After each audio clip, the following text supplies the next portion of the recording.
Eh bien, bonjour à toutes et à tous. Aujourd'hui, je vous emmène dans un petit coin de mon jardin, justement pour cueillir les coings.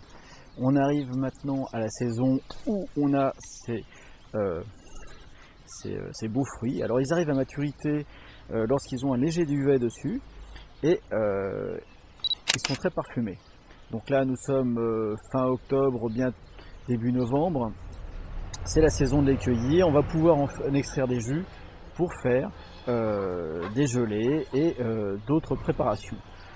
Il y en a qui les cuisent au four pour les manger. On peut également récupérer la pulpe pour mélanger de la compote de pommes et donc en faire des compotes. Alors le coing est originaire d'Asie, d'ailleurs c'est intéressant, c'est que dans différentes langues il porte le même nom, notamment en japonais comme en portugais, il porte le même nom, à savoir malo melo. En japonais et portugais, excusez-moi pour l'accent.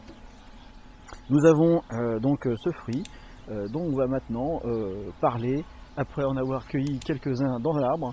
Donc ici, on va pouvoir aller les préparer en cuisine et je vous invite à me suivre. Alors regardez ces beautés, ils sont parfumés, franchement. Le coin, c'est quelque chose de simple. Ici, nous sommes à Évaux-les-Bains, 450 mètres d'altitude. Et comme vous pouvez voir, ça pousse très bien, malgré une sécheresse. Parce que pour ceux qui vont regarder pour la postérité cette vidéo, nous sommes en 2018. Une sécheresse terrible s'est abattue sur la France et nous sommes en zone sinistrée. Et malgré tout, les coins, eh bien, ils sont magnifiques. Allez, on va en cuisine maintenant.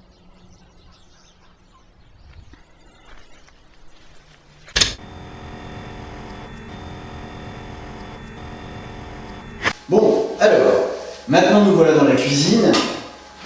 Nous avons ici des très beaux coings, mais ils présentent une particularité, c'est que les coings en fait sont poilus. Hein, donc en fait, ce qu'il faut c'est enlever la feuille, prendre un chiffon et frotter comme si on voulait faire sortir un génie d'une lampe. Mais c'est juste pour enlever ce duvet. Donc le duvet, il faut frotter jusqu'à avoir une peau bien lisse. Le coing ne présente plus de duvet, donc là il est propre. Et j'ai donc ici à disposition une bassine pour mettre mes quartiers. Donc ici on a déjà découpé les quartiers, je laisse avec la peau. Hein. Par contre, ces quartiers, on va les évider. Donc on enlève bien la partie qui est au centre. Voilà. Et bien voilà, on a ici des déchets et dans cette bassine, donc à confiture, dans ce confiturier, on a tous des morceaux de fruits. Donc on a bien enlevé le cœur, on a coupé, on a laissé la peau. Hein, voilà, donc ça maintenant c'est fini, ça part au compost directement dans le jardin. Et ceci va être rempli et recouvert d'eau.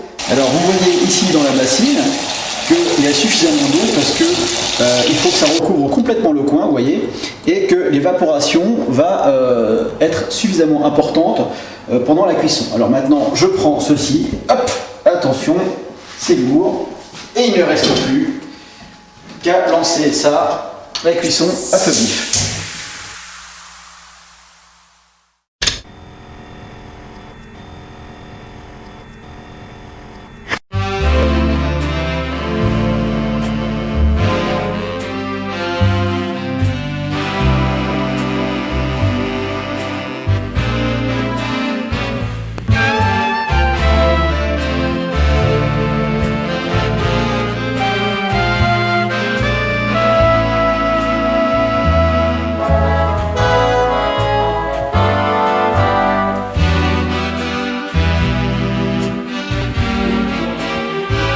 Voilà, donc ça, avec ces coings, on va faire une excellente compote.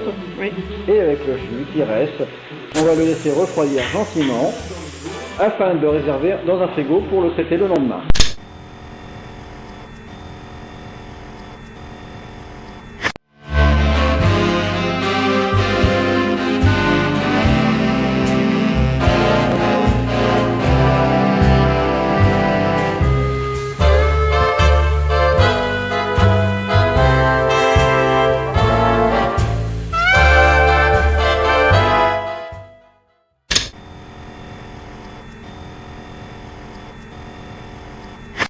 On a extrait le jus, on l'a mis au frigo comme vous l'avez vu.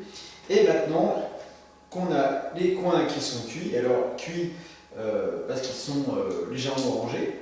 Il faut maintenant les peler et on va les mettre dans des sachets congélation pour pouvoir les réutiliser plus tard. Alors, réutiliser ces coins, comment? Alors, déjà, les épluchures, compost, ça va de soi, mais les coins eux-mêmes, comme ça, on peut les utiliser au four pour remplacer une pomme dans un rôti, ou bien le mettre avec de la pomme pour en faire une compote, c'est vraiment excellent.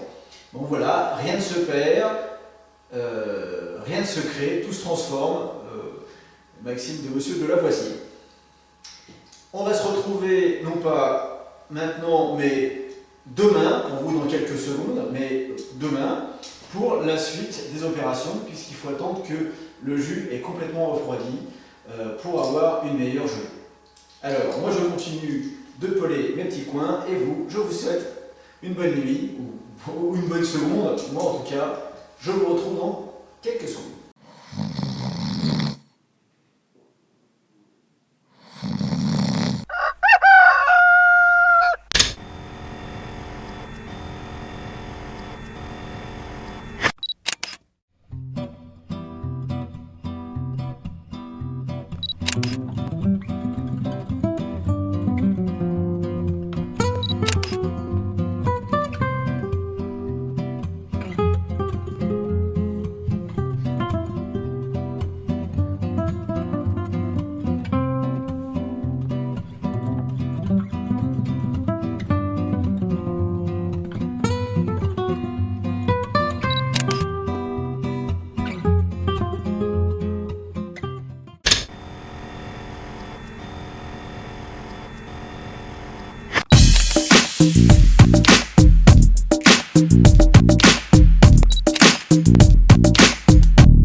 tu as aimé cette vidéo, eh bien mets-moi un pouce bleu s'il te plaît, partage-la autour de toi sur tes réseaux sociaux et mets-moi un petit commentaire pour pouvoir m'aider à avancer sur YouTube. Merci.